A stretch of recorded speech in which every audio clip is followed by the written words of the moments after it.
যে স্বামী তার স্ত্রীর কথা শোনে না, আপনি খোঁজ নিয়ে দেখবেন ওই স্ত্রীর মাও তার স্বামীর কথা শোনে না। কারণ একজন মেয়ে তেমনই হয়, তেমনই আচরণ করে যেমন তার মা করে থাকে। কারণ একজন মায়ের মতোই একজন তার মেয়ে হয়ে ওঠে। এজন্য আপনি যখন বিয়ে করতে যাবেন, একটা মেয়ের, আপনি যাকে বিয়ে করবেন ওই মেয়ের যতটা না খোঁজ নেবেন, ঠিক ততটাই তার মায়ের খোঁজও নেবেন, যে তার আখলাক চরিত্র কেমন, সে তার আচরণ কেমন, তার ব্যবহার কেমন। কারণ মায়ের আচরণ ব্যবহার যেমন হয়, সাধারণত মেয়ের আচরণ, তার আখলাক চরিত্রটাও অমন হয়ে থাকে। এজন্যে আপনি বিয়ে করতে গেলে মেয়ের পাশাপাশি তার মায়ের খোঁজটাও, আপনার শাশুড়ির খোঁজটাও, হবু যে শাশুড়ি হবে তার খোঁজটাও ভালো মতো নেবেন।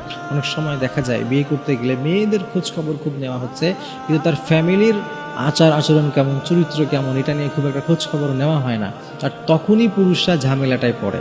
মেয়ে পছন্দ হয়েছে, বিয়ে করে ফেলে, কিন্তু কিছুদিন পরে সে তাদের আসল রূপগুলো দেখতে পারে। কারণ ওই মেয়েও আর আজীবন দেখে এসেছে তার মা তার বাবার কথা কখনো শোনেনি, তার সাথে ভালো আচরণ করেনি, তার স্বামীর হকগুলো ঠিকমতো আদায় করেনি। ওইটা দেখে দেখে ওই মেয়ে বড় হয়েছে। তো ওই মেয়ের থেকে আপনি ভালো ব্যবহার, ভালো আচরণ কিভাবে আশা করেন?